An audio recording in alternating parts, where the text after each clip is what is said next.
computer. Yeah. Okay. Firstly, I am so excited to have you here.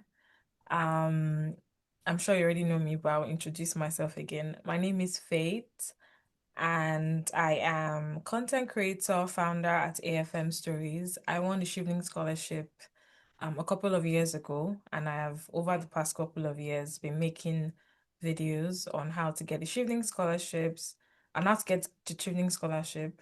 I've also interviewed a lot of scholars, and one beautiful thing I like about these interviews is sometimes someone will watch an interview like this and then comment, "Oh, I'm going to be interviewed next," and then it's always lovely to see them come on board. And that's why I'm so happy to talk to you because when I saw your DM, I was just like, oh my God, like it blessed my heart. Like, because I know that you talked about the fact that you watched videos and it helped you to get shortlisted for, I think, 2024, 2025, right? And Yes, also helped you to now get selected this year. Like, firstly, I am proud of you to get thank shortlisted you. Thank you. interviews and to maybe not make it and try again and get selected. Like you're definitely shifting material. So yeah, I'm so excited. So, anyways, Thank you. the floor to introduce yourself to the AFM Stories community.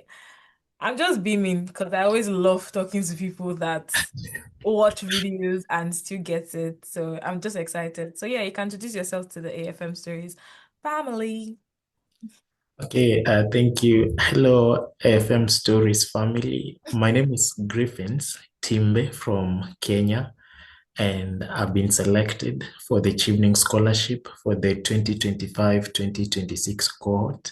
And like you have been told, I applied for the 2024-2025 cohort. I got shortlisted for the interviews, but unfortunately, I could not sail through.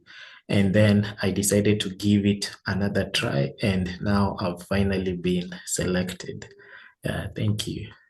Oh wow, I'm so excited. Guys, are you not inspired? Because I am inspired by your journey. Because I have a similar story as well. The first time I applied for shooting, I was longlisted, then rejected, and then applied again and got selected. So I feel like we're twinning on that. But let's go into straight to the question. So my first question actually is to tell me about your background and what led you to apply for shooting. Okay, thank you for that question. This reminds me actually of my Chevening interview where we were told you're supposed to say thank you. And I think I forgot to say thank you so many times. Yeah, but yeah, so I am a lawyer, but that is not enough. In Kenya, we are called advocates, those of us who practice, who get to practice before courts of law. So I am an advocate of the High Court of Kenya, and I have a background in innovation and technology, having worked at an organization that is really at the center of legal tech and innovation in Kenya. And that is where I developed the interest to pursue the LLM that I am pursuing, which is the LLM in Law, Innovation and Technology at the University of Bristol. And I knew that because the UK has actually best universities or among the best universities, and one of the ways to get there is through this Chevening scholarship. So I said, why not give it a try? After all, there is no ideal Chevening scholar. Each and every person stands a chance. And because I knew each and every person stands a chance, so I knew if I apply and pour my heart to it, then I would also stand a chance. Yeah, and here we are. Thank you. Oh, that's really beautiful. So, based on your experience, what would you say are the things that helped you to win the scholarship? So, for anybody that's watching this that wants to apply for Shivling, what are things that you believe helped you? Okay, so really the first thing that really helped me win the scholarship is having a very strong written application. I'd say that even at the interviews, you just carry with you your written application in your head. So everything starts with what you write. And I've been telling people that there the stronger your application is, the easier it is for you to even sail through at the interviews. Because basically, more or less, you'll not be saying new things at the interview other than what you wrote. So, as you write, just ensure that your application is really strong.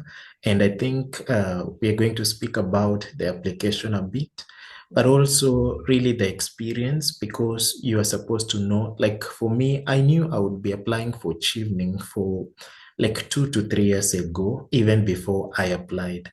And that made me read about what the scholarship is about and what the scholarship wants.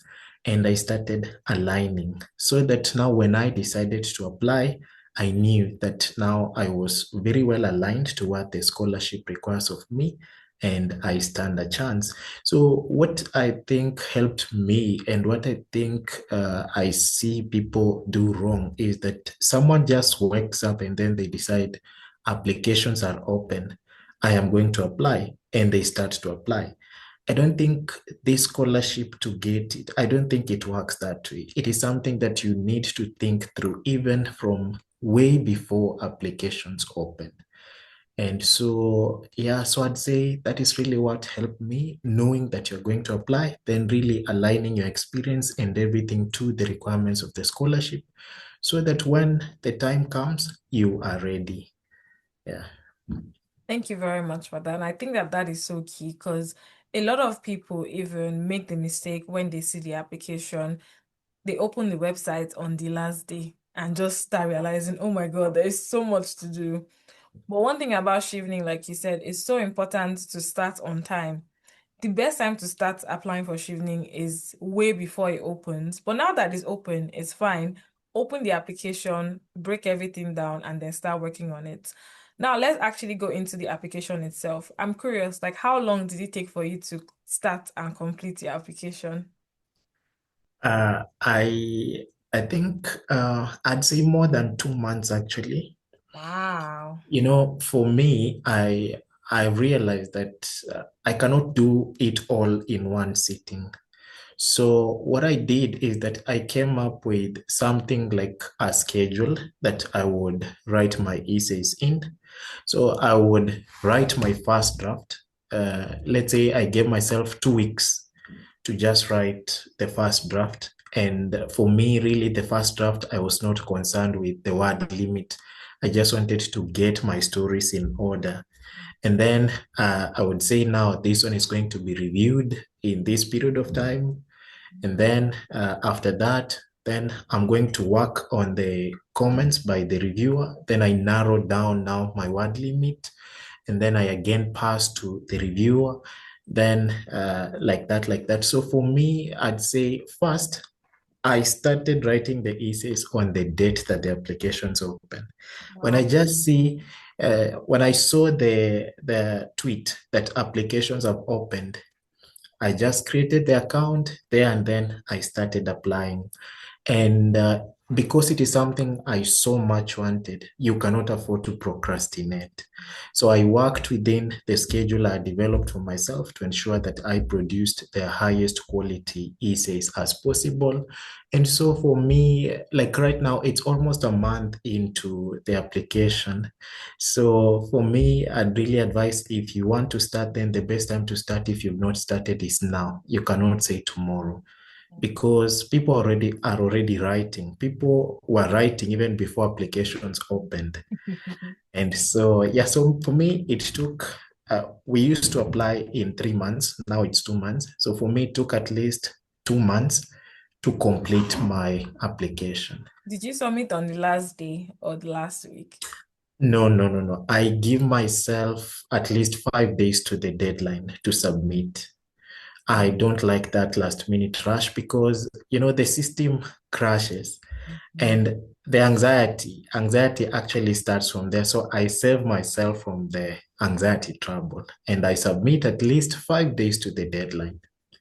I actually think that's a good tip. Like, if anybody is trying to apply for shivering, I think that try to submit a few days to the deadline. Whatever you do, don't submit on the deadline or the day before. Those are like the worst days because this website always crashes. So, anyway, so let's go straight into the essays.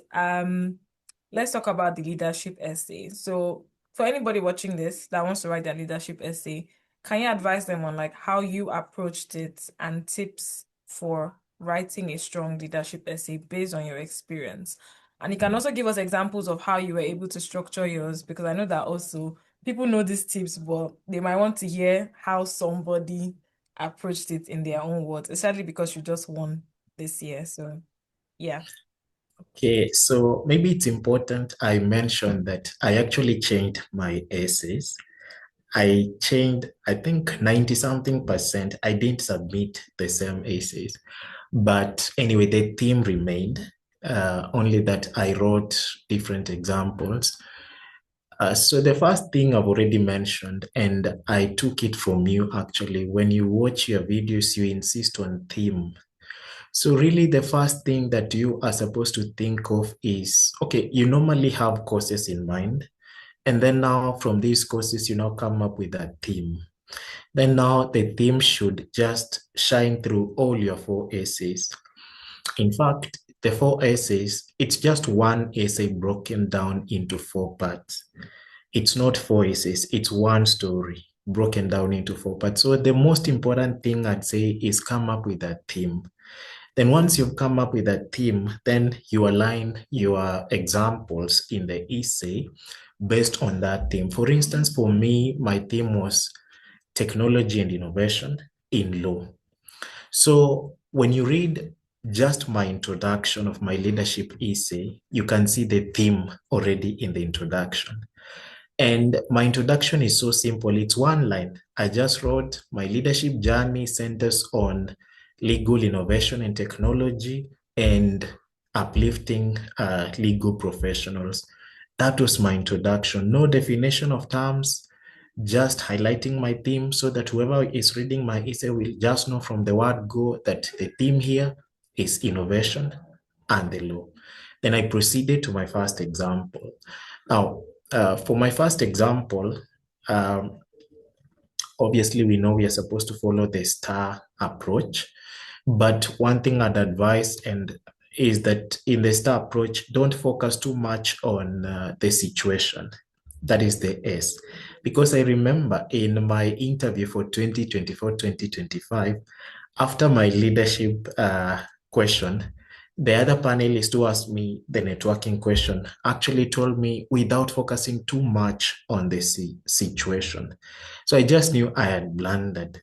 So even in writing, don't waste a lot of words on the situation. Just say in one or two lines what the situation was. And then from there, now go ahead to the task. Again, just one line. For instance, I say, when I entered this organization, I realized there was this problem, and this is how I realized there was the problem. And therefore, this is what needed to be done. So situation and task, use less words. And then now the action that you took should carry more words. And then use a lot of I, not we, not we, not we. Just use I. I like saying blow your own trumpet. Here you blow your own trumpet. Just say I till the end. Then once you're done with your with the actions that you took, then you go to the results. Now, the results should carry the most words because that is how they are able to measure impact. Then at the results, try to quantify as much as possible, give percentages, give numbers, um, and then, but don't give things that are unrealistic because someone will read your essay and no, this one cannot be, this one is unrealistic. And that is just, they start to question the authenticity of your essays right from that moment. So give numbers, but be realistic. Give percentages, but be realistic. And then as you end, maybe you can just state what you learned or reflection. That is the R at the end in one line. So what I'd advise is follow the STAR approach, but don't focus too much on the situation. Don't focus too much on the task. Focus on the actions that you took. Use I a lot, then the results, and then what you learned from it. Now, again, in the leadership essay, like for me, I gave three examples because we had 500 words. But so my first two examples were specific to my theme. Then at least the third example, now the last example, that one was a remote example. But I think it did no harm because it was just one example. And then I went to my conclusion. Now, again, in the conclusion, one thing I'd like to advise is that tie it back to the scholarship. Now, how will Chevening help you advance these leadership and influencing skills of yours that you have described? And here, one thing that I see happen a lot is use of generic conclusions. Oh, Chevening will help me advance my leadership skills. General conclusions, that one will not help. Say exactly based on your theme. Like for me, I just stuck with my theme, even to my conclusion. Like I wrote, Chevening will help me advance skills in legal and innovation through attending. Now, I was very specific events like, the Chevening conference, these events that Chevening organizes, so that it's not just a generic conclusion, it's a very specific conclusion. Now, one thing I'd like to say concerning the current applications is that I think they've been made easier because it just asks for one example. So that one example makes it very easy for you to stick to one theme throughout your essays. Unlike for us, someone would say, oh my God, three examples, one theme. Right now, it's easier. One example, stick to the theme. So just have an introduction announcing this theme of yours, your one very strong and well explained example, and then your conclusion that is very specific to what Chevening will do to you. And I think that is what I'd say about leadership, unless you have other questions. I think that was really, really brilliant and very helpful. And I'm sure that anyone watching this would glean a lot from it. The only thing I would just say is, because not everybody watching this might have watched my videos. So they might not even know what the star approach is to even start with, because I feel like we're talking like we're assuming that they know it. And also, I just want to like talk briefly on like what the star approach is and the theme thing. So the theme thing essentially is just for whatever application you're going for Chevening, you need to be consistent across the entire application. So from your leadership, networking, career, studying the UK to what your referees are saying to what you want to study, it's important that you choose a specific field or problem that you want to solve so that you don't want to give the idea that, oh, you care about climate change, you care about education, you care about agriculture. You want to focus on something specific that you want to hone in on so that, and when you're giving your examples, you want to prioritize things that align with it. So, for example, if you're passionate about education and your theme is education, you want your examples to kind of align with that, like things you've done. If you don't have any example related, that's fine. But if you have, it just makes sense to have examples that align and across your different essays, trying to reiterate that this is what I'm passionate about. I network so that I'm able to do this. My goals are around this. So the key thing is for everything to align and be consistent. Then the STAR approach essentially is just a way to structure your essay examples. So instead of just listing all the things that you did or explaining, it's a way to arrange it in a way that is more convincing to the examiners or in a way that is easier for you not to blab, really. So essentially, like you said, it's STAR, situation, task, action, and result. So whatever example you want to give. So let's say you want to give an example of leading a tutorial in your school. You can't just say, my leadership example is I led a tutorial in my school. It helps if you say the situation is I noticed that a couple of students in my school had issues with their grades. The task is I needed to help them to improve their grades. Action is I organized tutorials. Results is 50% of them passed their exam. That's just like a abridged version. But I just wanted to do that for anyone that is watching this and does not know what the STAR approach is. So, but thank you very much. I'm sure that we learned from him the way he structured the STAR approach, the examples that he gave, and the thing. So now let's go into the networking essay. Can you walk us through based on your experience and what works for you? Because even for me, I've learned from your leadership. So for the networking, how would you advise? I think it's even called relationship building. I don't know why I keep saying networking because it was always networking, but now it's relationship building. So, any tips for us? Okay, so for the relationship building essay, I changed the structure completely. In my 2024-2025 essay, I followed the STAR approach, which is still okay. So I would describe the situation, then come to the task, and then the action, and then the result. And that is what I had done with my first draft. And then the person who reviewed told me that when I read your relationship building essay, it's like you're describing a leadership essay. You're not describing a relationship building essay. So she told me, restructure this essay. And she told me the first thing we need to see is how the relationship was created. And then after you've described how the relationship was created, then you need to describe now how the relationship helped you. And then you need to describe how the relationship was beneficial to the other party as well, because it's not just a parasitic relationship such that you are the only one who benefited. The other party also needs to have benefited from the relationship. And so I sat and said, yeah, this makes a lot of sense.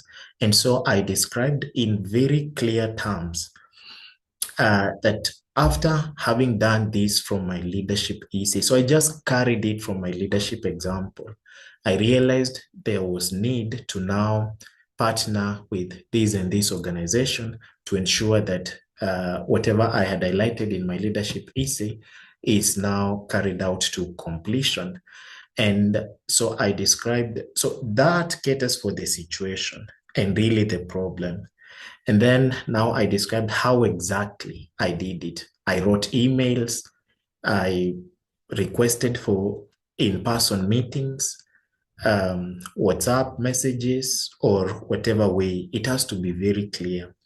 And then now, after describing what led me to them and how now I ended up connecting with them, then I described now what came out of it, now the result. What did we achieve?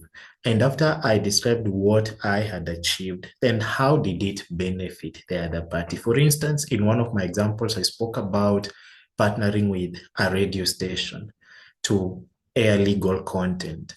Now, for us, it was beneficial to us because we got to air legal content. But how beneficial was it to the radio? I say that it got a broader audience because many people would want to know, especially these contentious areas of law that affect many people, succession, land matters. So there was that two-way benefit from the relationship. And then really, even after that, how did I maintain that relationship? So it should be a continuous thing and not a one-off thing. And then also in my relationship building, of course, I had my introduction, a one-line introduction, and it just carried my theme still. I used my introductions to just announce my theme for at least the leadership and the relationship building essay. Then one thing about the relationship building essay, you need to mention names. Like Faith, you must say Faith. You don't say a certain lady. You need to mention places. You need to mention periods or durations of time. It was this time to make it authentic and to just show the person that will be looking at this essay that you indeed created those relationships that you are saying you created with these people. And then one thing that really I think worked for me, even for the interview from the relationship building essay, and I saw them laugh when I gave this example. I gave four examples for my networking, for my relationship building essay. Now, my fourth example was very small, but I just said, having applied for the scholarship in 2024-2025 and making it to the interview, and also applying for the 2025-2026 scholarship, I created relationships within the Chevening network. It's just that I think I was running out of words, so I didn't get to mention exact names. I would actually have mentioned your name or your YouTube page, but I did mention that I also created relationships with alumni, with scholars, and they have helped me. And because of that, and because of my previous experience, I've also helped scholars, not scholars, but applicants also write their essays. And I think that was kind of appealing to their conscience, of course. I saw them laugh and they were just nodding their heads because it's also relationship building. What we are doing actually here is relationship building. And so I also wanted to use that example to show them that I will be of value to the Chevening network. And I've already started doing it. That was the message. I'm not just saying something that I will do, but I'm saying something that I have already started doing. And then I just ended by saying, then when I come back home, I want to join their community of at least 57,000 people, constituting or comprising at least 20 current and former heads of state, um, and continue creating impact. Then I also did mention. Now, you see, I gave those statistics, and the message that I wanted to put across also is that I've read their impact report. That shows interest in the scholarship. So, and I'd actually read their Chevening at 40 impact report. And at my conclusion of the relationship building, I said Chevening will help me further my relationship building skills through events like volunteering, where scholars have dedicated at least 2,000, I think 271 hours to just volunteering events, you see. And that is also in the Chevening at 40 impact report. So the whole idea there was to show I've created networks and I'm using networks within Chevening already, and I plan to continue contributing to this scholarship. And I've also read their impact report to show that apart from relationship building, I'm also enthusiastic about this scholarship. And at the interview, they were just laughing and smiling, and I think that made me feel so happy. And of course, I wanted to show them that I have applied for the second time also. So yeah. So that is how I approached my relationship building essay. Yours, this I can't lie, this has to be one of the most unique networking examples I've heard in my history of reviewing essays and interviewing people. Like, nah, that's very spot on. And for anybody watching this, I promise you that is a very unique and creative way of answering. Because most people don't really do that. Like even talking about the impact report and the details, like top tip, top tip. For your networking example, people always ask this question, so I'll pose it to you. Um, do online networking count? And also, how many examples did you use? Okay, Or I should think, they consider okay, using? okay. Yeah, I think online networking counts. And I'd say it counts because even Chevening itself has some virtual events. In fact, if I were you and I wanted to drive that point home, I'd link it to, when you read the impact report, it shows that some of the relationship building activities have not been done in person. Some of them have been done virtually. And so it shouldn't matter if it's an online connection or a one-on-one connection, provided it's connection and there was some benefit to you, some benefit to the other party in the connection. It should not matter how the connection came about or how you linked with the other party. Then for me, I gave 4 examples, like I have said, 3 major examples. Then now my fourth example is where I decided to focus now on Chevening, like I have said, that I linked with people and I have linked with people. They helped me and I've helped others. And so when I come back, I want to join their community. And then I gave the statistics that I gave. But for them, I think they just want one example. And I'd say it's easier for this cohort with one example, especially with maintaining just one thing. Because where you're giving several examples, chances of you deviating from the theme are high if you don't take care.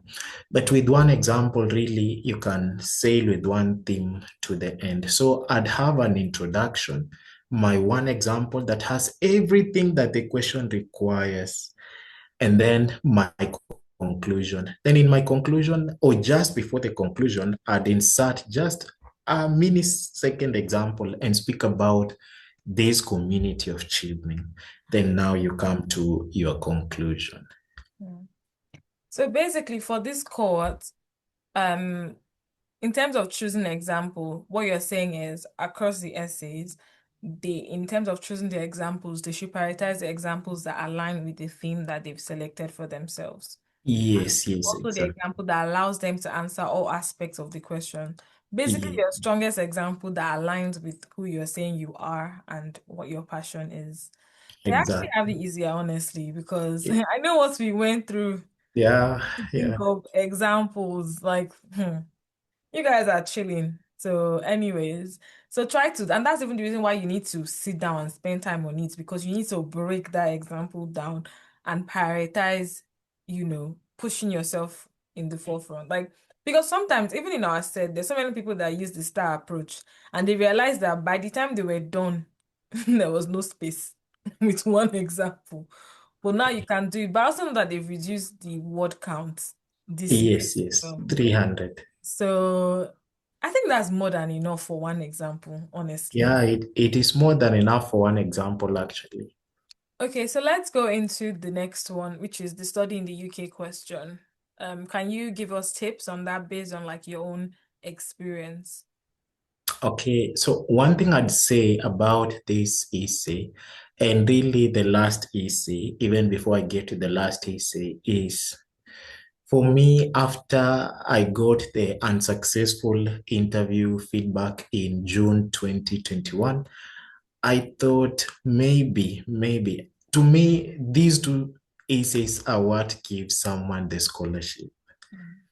They will give you, they will deny you the scholarship. They study in the UK and your career plan. Because what I'd like to think is that for leadership and networking, really, people have very good examples. And everyone has good examples. But then, where now people struggle, and what I think makes them separate very easily is what you want to do in the UK, what the UK is going to do to you, for you, and what you're going to do for the UK. Because now those ones come out in this thesis. Like they study in the UK, this is where you give your motivations for studying in the UK. Like right now, they've been told to give their first university choice. But even before that, there has to be an introduction. And this introduction really has to paint the problem that you're trying to solve. And then you state motivations. Why now the UK? Like for me, the problem is that Kenya, there is a deficit in experts, and there is also a policy deficit in the area of legal tech. And I said that maybe the problem of the policy deficit is as a result of the human resource deficit. And so I said, so that was the problem that I brought in my introduction. And then I said, now I have been doing something. I've not just been waiting for this scholarship. At least I've done something to equip myself. And that is why I mentioned that I've done a course, at least on data protection. And I've also enrolled for another certificate course to just show them that you're not just waiting for this scholarship. It's a problem you've been trying to equip yourself to address. And then now I spoke about a very simple line with Chevening support. I aim to complete this master's in a country where now, listen to this motivation, in a country where the master's program is just 1 year. In my introduction, already I'm giving them motivations that in the UK, master's programs taught full time are just 1 year. And then I also said that with Chevening support, I aim to complete this master's in Europe's biggest legal services market. this 1 year master's program in Europe's biggest legal services market. Those are two motivations in my introduction. And when I mentioned that in my interview, they just smiled. Like I could see them smiling. And then now I went now to my first example, to my first university choice. That was the University of Bristol. And I really encourage people to do research and choose a university that is really the best in whatever you want to do, because that sends a message. I realize that sends a message. You know, they know their universities, they know which university is best at what. So if you go for the best university, they will know this one has done their research and they really want to go for the best. So if anything, go for the best university. And of course, you should be able to get into that university also. So check for the entry requirements, because you might choose a uni and then they send you a rejection. And then now I highlighted my first university choice and the modules. Really, the first thing should be modules. Don't start speaking about football, because while you're also going there for the culture and other things, the first thing that is taking you there is really academic. So in your example, they should see modules, and don't just mention modules. Say, how will the module help? What does it teach? And after you learning that, how beneficial? What will it equip you with? And I realized that everyone will mention modules. So you can even go ahead and mention topics or sub-modules in these modules. Like in one of my examples, I gave not modules, but I gave the, is it called subjects that are taught inside the modules to just show further research. Then I spoke about things like centers, now facilities, like the Center for Innovation, and then a lecturer that I'd like to meet. And then I spoke about uh, a lecturer, a center, and then I spoke about now other things that I'd like to do in Bristol. So I started saying Bristol is known as the Silicon Gorge of the UK, the second most innovative city uh, after London. And when I mentioned that, even at the interview, they were just all smiles. Like they were just looking at me and smiling, like they were not even saying anything. And I just knew that, you know, it was sending a picture that I've done my research. I really understand the university that I want to go to, and there are several motivations that I want to get from that uni. Maybe if you allow me, I can just read that paragraph from my essay, my first choice. Yeah, So I good. said, Okay. uh, so maybe my introduction. Okay, my first choice is Law, Innovation and Technology, LLM, at the University of Bristol. The mandatory information technology law module provides insights into how regulatory frameworks address digital age challenges, enabling me to develop regulatory responses to emerging technologies for Kenya. The data protection module will enhance my understanding of balancing privacy rights with competing rights, enabling me to ensure that institutions like Kenya Law manage data responsibly while disseminating legal information to the public. The program's faculty from the Center of Global Law and Innovation, who address innovation issues from regulatory and policy perspectives, will equip me to develop technology use policies in Kenya. Its seminar-based format of delivery will also help me in networking. So you see, now there I gave a number of motivations, the modules, the center, the faculty. Then I spoke about the mode of delivery, all in one example.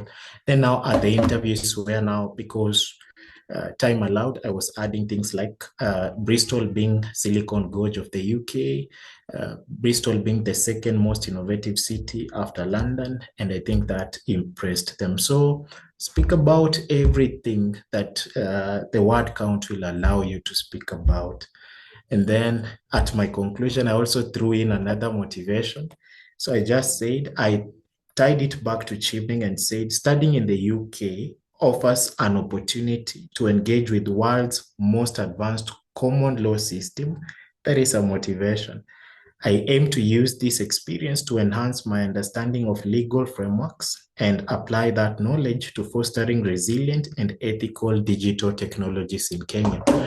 You realize that in my example, my first example, I spoke about policy because what I want to do ultimately is to champion tech and regulation policies back in Kenya. So I had to ensure that even in my examples, I'm speaking about policy, and I had to remind myself so many times that I'm not supposed to deviate from this.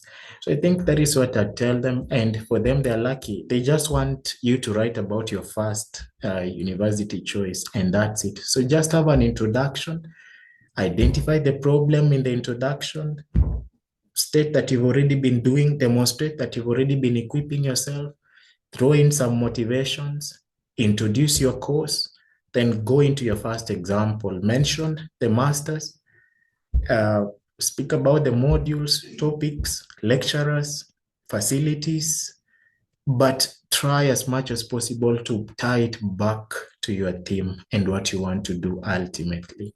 And you'll be good to go. Thank you. I have nothing to add. Like you did justice to that, and I feel like you've dropped so many gems. Like you guys are eating good. That's all I'll say. Anyways, so the final essay is the career plan essay. Can you walk us through as well, like your journey and how you were able to create it with tips for people?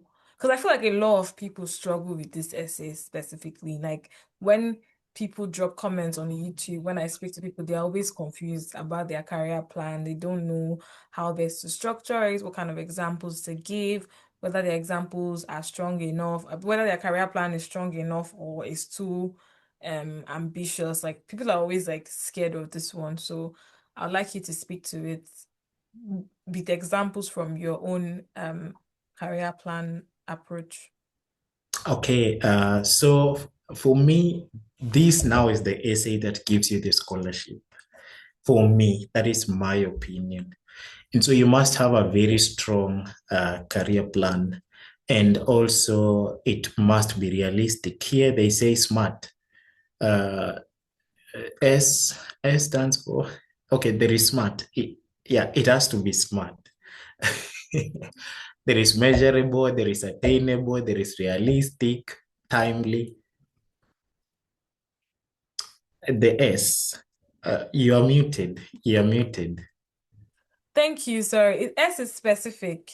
Yeah, so specific, Specific, measurable. measurable, attainable, Yeah. uh, then timely. Yeah, so Let me just confirm, Sha. yeah, it has to be smart. And now in this essay, of course, there has to be an introduction. Oh, Then, okay, I've seen it. mm, okay. It's specific, which we're right about, measurable, achievable, relevant, and time Oh, bound. So the R is relevant. okay, okay. Thank you for that.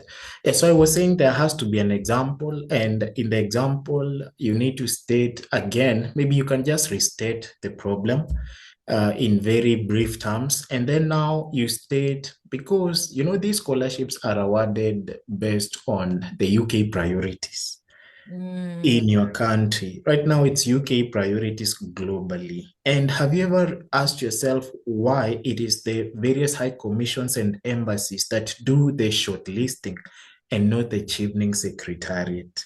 It's because they understand best the UK's priorities in that country and the country's problems.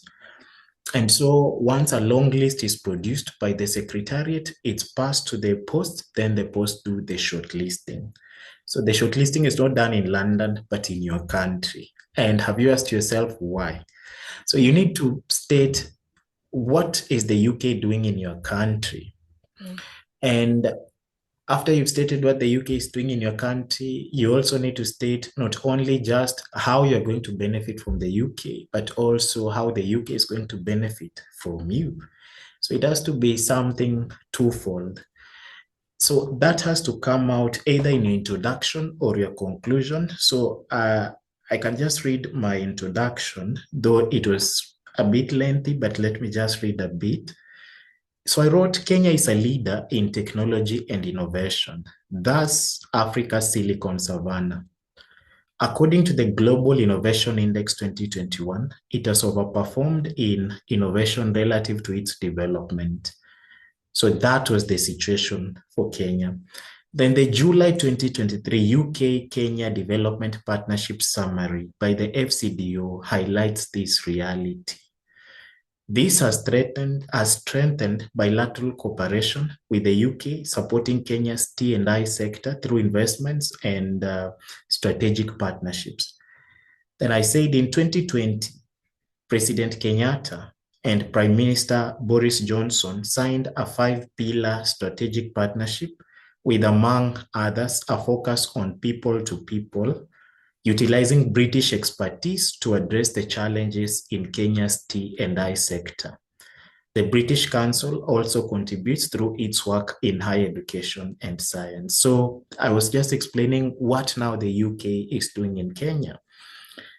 Then now I went to the Kenyan reality that Kenya's commitment to embracing T&I is embedded in its Vision 2030. Its social pillar emphasizes using T&I to promote sustainable development. Additionally, the fourth medium-term plan 2023-2027, famously called Bottom-Up Economic Transformation Agenda, focuses on integrating T&I to advance sustainable development goals. However, we have neglected T&I's ethical and legal aspects, as identified by Vision 2030, which highlights limited awareness of these standards in T&I. So you see, I spoke about the ideal or the scenario in Kenya, where Kenya is insofar as tech and innovation is concerned, what the UK is doing to support Kenya's tech and innovation scene, and then Kenyan documents that speak about innovation and technology, and then what the problem is that yes, we have advanced, but then we have neglected the ethical issues of this technology. And you see, that would lead to so many problems and would derail even the deployment of this technology. So then I went to my short-term example, usually 2 to 3 years, and don't put there something that cannot be attained in such a short period of time, because that would not be realistic. It would not be smart. So here I gave my exact position. I didn't just say I want to work for this organization. I said I want to work as this in this organization. And this is what I want to do.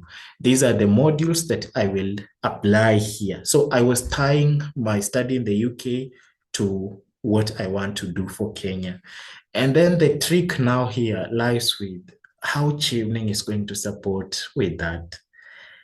For each example, for instance, my short term, I wrote about I want to come back and work for an organization called Kenya Law. Here, I want to focus on, among other issues, data protection and integrating technology into the practice of law. And so I spoke about now Chevening will enable me study in the UK, where they have among the best data protection laws in Europe, and also they have advanced in legal tech. I used to have those specifics when I was doing my interview. I mentioned very specific things that the UK is doing insofar as legal technology is concerned. And I'd say I'd only learn when enabled by Chevening.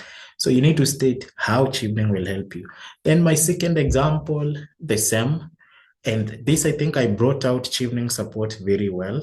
I can read, in the medium term, I aim to serve as the Director, Legal and Regulatory Affairs at the National Commission for Science, Technology and Innovation. So I mentioned the exact position and the organization, which regulates Kenya's T&I sector. I will apply insights from the Law and Emerging Technologies module to develop and implement policies for governing T&I. Additionally, I will facilitate cross-learning with global T&I regulatory bodies, relying on international experts drawn from the Chevening alumni network, thus enhancing training for stakeholders on regulatory aspects. This will facilitate smoother technology adoption, thus supporting Kenya's ambition to lead in reasonable innovation where ethical and legal standards are upheld.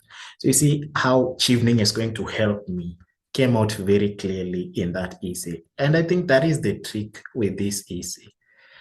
Then my ultimately, and then let me read my ultimate, then you see how they build into each other. Ultimately, I aspire to become the Cabinet Secretary for Education, leveraging my experiences at KL and Nakosti. I will oversee Nakosti and the Kenya National Innovation Agency. I will focus on advancing a T&I policy aligned with Vision 2030. Uh, I will champion increased investment in T&I, prioritizing further collaboration with the United Kingdom. So you see, that sentence alone shows some mutual benefit. Me being the cabinet secretary, helping Kenya, and also advancing further collaboration with the United Kingdom to just drive reforms in Kenya's T and I. So first, your experiences should build into each other. There should not be a disconnect between the experiences. And then they should see ambition. And maybe you should try, I tell people to try and put themselves in public places, public positions more as opposed to private positions, because really you have to be in a position to help people. And then just don't forget to state exactly how Chevening will help you to achieve that goal of yours. Then, in my conclusion, I spoke about Chevening enabling me to influence the adoption of T&I policies that promote responsible innovation, thus fostering attainment of the SDGs. So don't forget the SDGs. Most important things for this is what the UK is doing in your country, how Chevening is going to help you, how the UK is also going to benefit, and also don't forget the SDGs. And don't forget the question, your career plan. They must see the career plan, the position, the organization, and what exactly you want to do in that organization. Be very ambitious, but be smart. Then you will sail through. Wow. Um, you have become like a lecturer of Chevening logic. Oh my God. I even have nothing to add to that because you really like no wonder you made it to the interview stage twice because nah, well done. Like you deserve a round of applause. Anybody watching, there's nothing more to add. I feel like he did justice to that.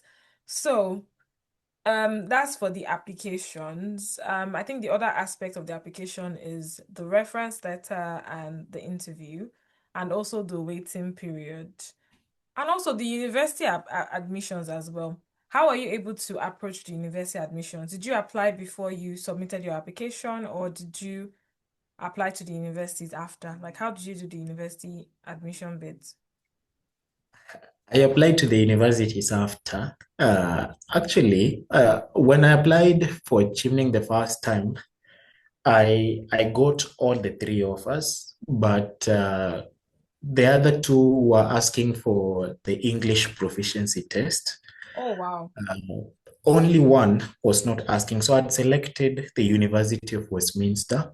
Okay. So I decided because I knew I was going to apply again, the other offers I let them expire. Mm, And then for Westminster, I decided to defer and they agreed. mhm, Now, for the application cycle 2025-2026,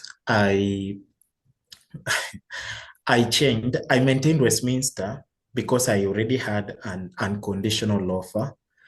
So I chose Bristol as my first choice. Then I chose Newcastle. Then now it's interesting. So I didn't apply actually for the second. I didn't apply to Bristol. I didn't apply to Newcastle. Even after the interviews, I just sat pretty because I had an offer from Westminster after all. So I was telling myself, if I get Chevening, at least I have an offer from Westminster. but I applied after submitting my application. But now, close to interview feedback in May. Now, this is where God came through for me. And I think we cannot underestimate really the importance of prayer in this whole application cycle. Because I used to pray. So something was telling me, apply to Bristol, apply to Newcastle, apply. Every single morning I'd come to the office, that voice is just pushing me, apply. Then I decided, so I checked Newcastle. It had the English language requirement. Of course, all UK universities have. I checked Bristol, but then I realized Bristol, having graduated not so long ago, they can waive, they can use my undergraduate studies to waive the English requirement. So I applied and I got an unconditional offer without even the English condition on a Wow. Friday. Wow. And the following Wednesday, I got the interview feedback from Chevening. Now, let me tell you why I'm saying it's good. Now, when you get the successful, you're conditionally selected. There are conditions you need to meet Mm, for your award to be confirmed. So mm, you need to submit at least one unconditional offer. So mm, at least I had an unconditional offer from Bristol and Westminster. So I uploaded the offers, but Westminster had not given me an updated offer. I just had the deferral confirmation, an email to confirm that they've accepted to defer.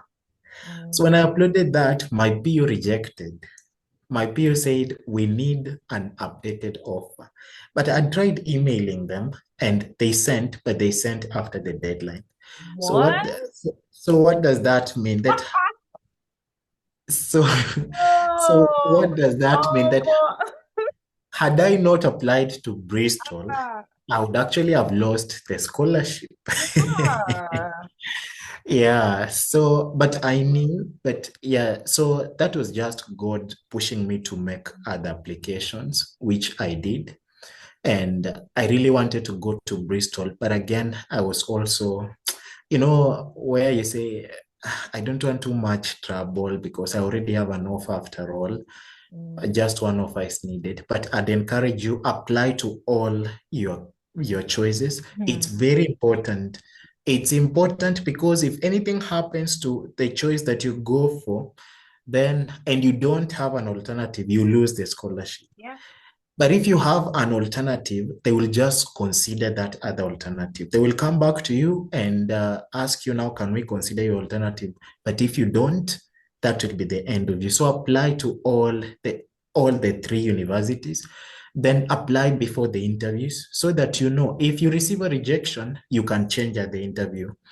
Because if you apply post the interview and you're rejected by all, then that will be the end. Because the only last opportunity you can change your university courses is at the interview. They actually ask you whether you want to change.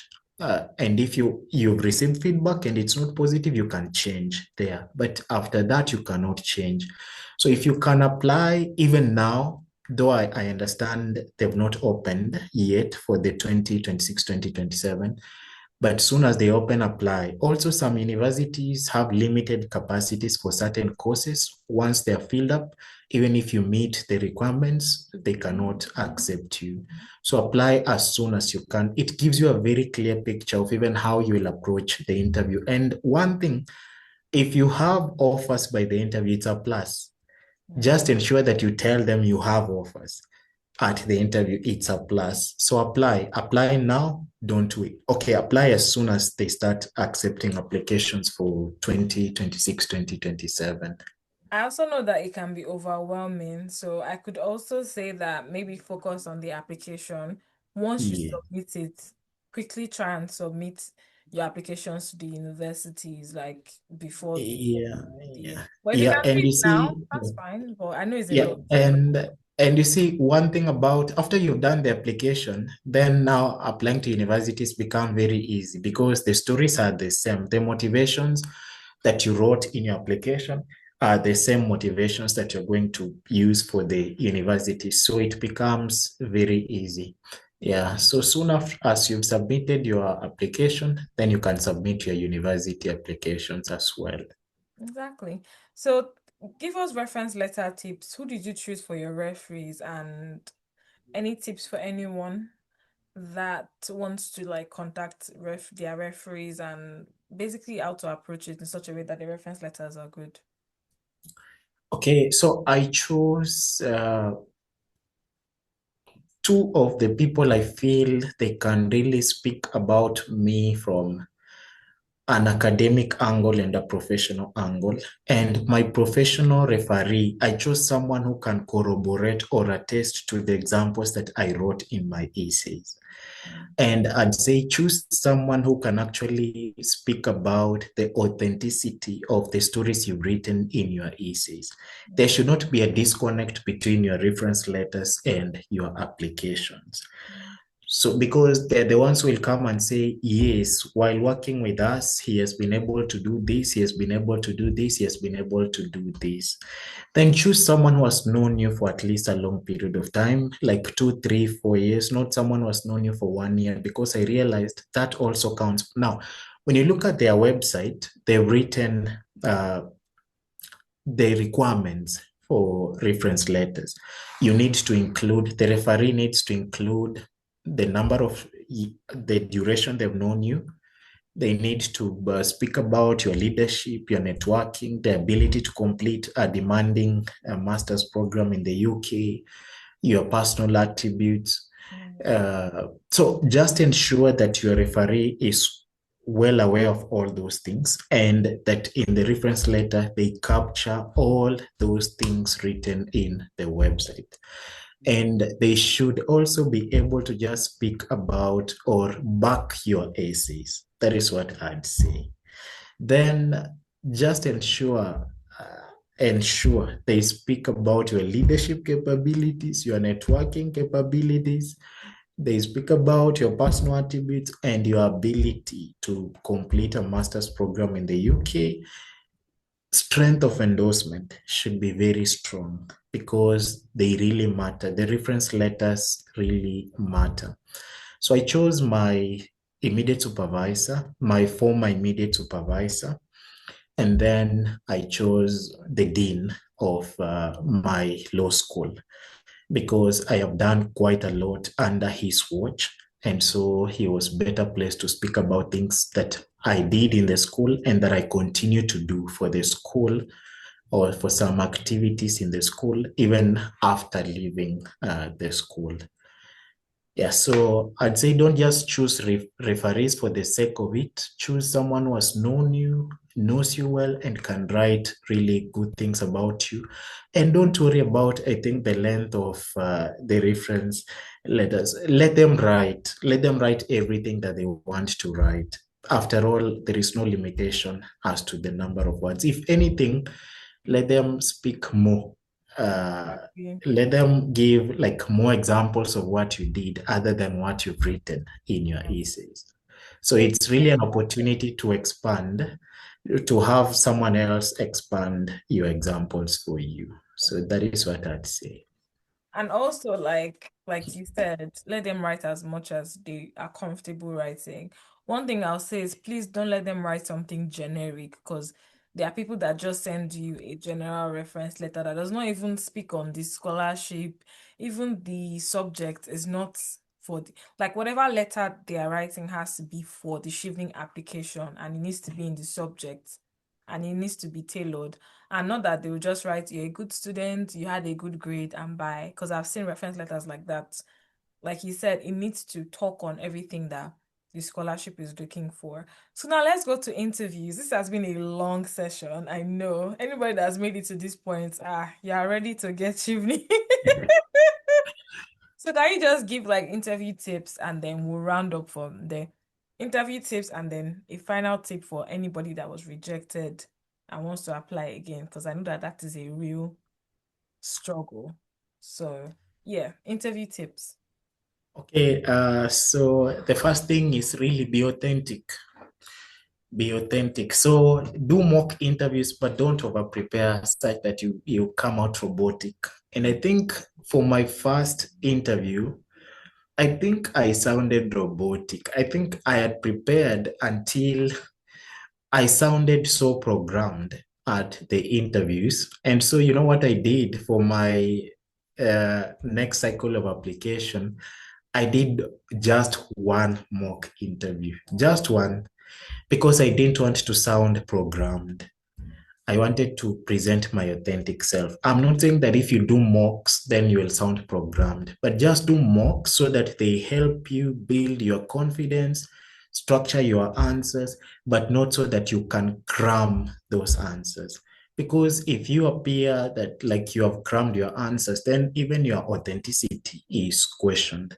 So be authentic, do mock interviews, but not for cramming purposes, but just to help with confidence and to help with structuring your answers.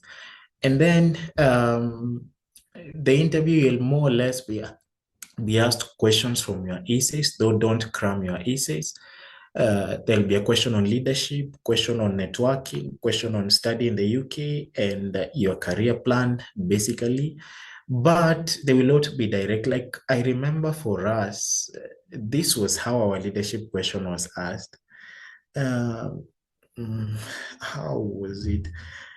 Mm, no, I can't remember, but at least I know it was not a direct question. And so if you had programmed yourself, you not answer that question well. They were asking something like, what is the problem in your country? And what have you done towards solving that problem? Something like that, such that you don't just go direct into the essay.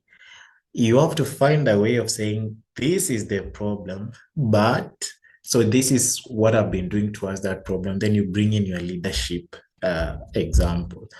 Now, for me, it speaks to authenticity. Now, when I was answering my first question, I was stopped before concluding because I was told time is up. Then I was like, oh my God, so I'm losing this again. But then I decided just soldier on. Now, the next panelist who asked me the networking question told me, she commented before asking the question. She said, clearly you know what you're speaking about. So at least that gave me some hope. And then she asked the networking question. So I'd prepared, I'm going to give this number of examples. I had to restructure everything in my head. So I just gave one example for networking, then spoke about how I'd applied for Chevening and concluded.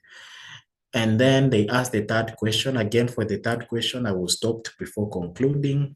But then the next panelist also told me, you have said enough.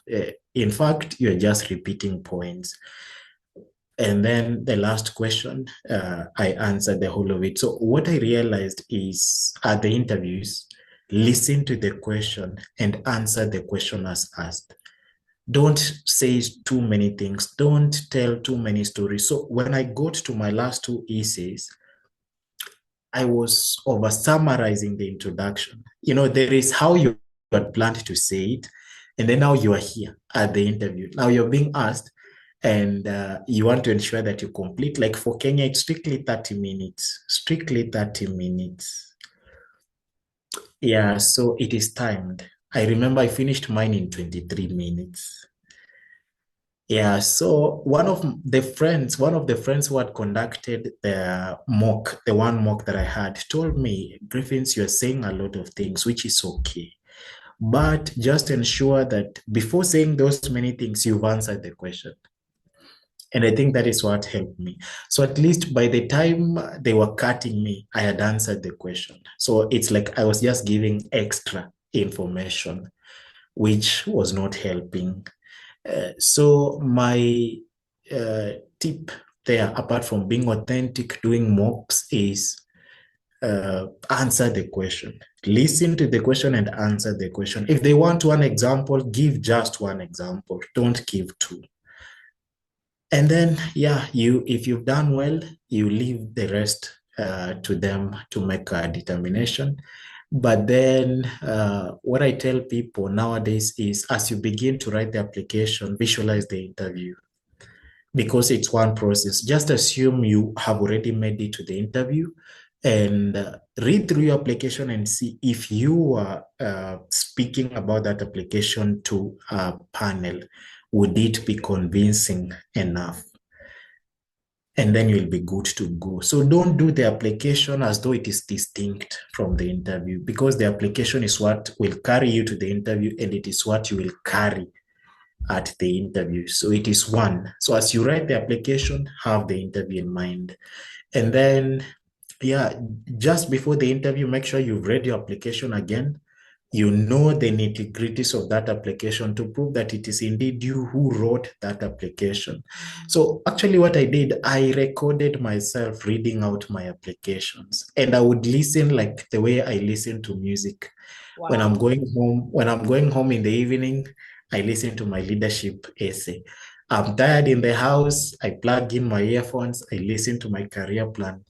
Yes, so yeah, because you cannot work with books, papers all the time, but at least you can have something audio. So I recorded myself. I have those recordings on my phone. Mm, Do what works for you to ensure that you understand your applications. And also, at the interviews, they might ask follow-up questions, especially if they see gaps in your application, because they read those applications before coming to interview you. So also read your application even after submitting and even after being shortlisted. Read the application and try to foresee mm, gaps. Like for me, what I did in my first cycle of application, they actually asked me some follow-up question. And I mm, don't think I answered it well. And so in this second round, I ensured there was no follow-up question. So I ensured that I anticipated all gaps. And even before the question came, I had already filled the gap. So read your application, you will obviously see gaps, anticipate those gaps, then seek to fill those gaps before the follow-up questions come. And if you're given water, drink. Because I remember there was that debate. Someone was saying, I drank until I asked for another cup of water. And she got the scholarship. So if you're given water, drink. All right. Yeah. OMG. Thank you so, so much for this interview. Like you've dropped so many germs. Like even me myself, I've learned a couple of things. Like the tip about listening to your application. I think that was perfect. And thank you to everyone that's listened so far. That was watching the video so far. I want us to just close with this. Just a very short tip. What would you say to someone that was rejected last year or has been rejected multiple times? What something you say to them to motivate them to apply again this year? I'd say there is no ideal Chevening scholar. They're not looking for perfection. So I'd say keep trying, and as you keep trying, make your stories stronger and update your stories. Let them be up to date or almost up to date. Don't use examples that you used 2 years ago. You're still using them in an application 2 years after. So try to have stronger examples, current examples, and then just know that everyone stands a chance. It is how you tell your stories. They don't know you. No one at the Chevening Secretariat knew me. They just knew me through my stories. So if I can stand a chance, you stood a chance, you were selected, then anyone can be selected. And just think of yourself as that person who can also be selected. And really, as you prepare your application, just view yourself in the UK. Let that carry yourself. Let that carry you. And I think you'll just make it. Because for me, I refuse to give up. I would have given up because rejection hurts. When I got the first rejection, I just went home and slept. Then I was like, oh my God, what is the problem? Could my course have been the problem? Then guess what? When I was thinking that I've finally gotten an answer. My course is the problem. I log into LinkedIn. I see someone has been selected with the exact same course. Then I'm like, oh, so my course was not the problem. So you come back stronger, come back stronger, strong application, updated essays, and just keep trying. people are selected even after the 10th attempt. But ensure you tell them at the interview that you've been trying. That shows some resilience, and I think you'll be good to go. All right, thank you so, so much, Griffins. I always love speaking to people like you. And for everyone watching, it was also like a viewer like you. He watched videos, he prepared, and he's here. So for all of you watching, I'm hoping that I get to interview one of you, maybe next year, or two of you, depending. I'm rooting for you. Also subscribe to our YouTube channel, follow us on all social media platforms at AFM Stories, and also follow Griffins as well online. And yeah, we'll see you later. Thank you. Bye. Thank you. Thank you. Oh God. Anyways, thank you so much, Griffins. I really appreciate your time and your energy. Like, really, really appreciate. And yeah, we will chat further. Okay, no problem. You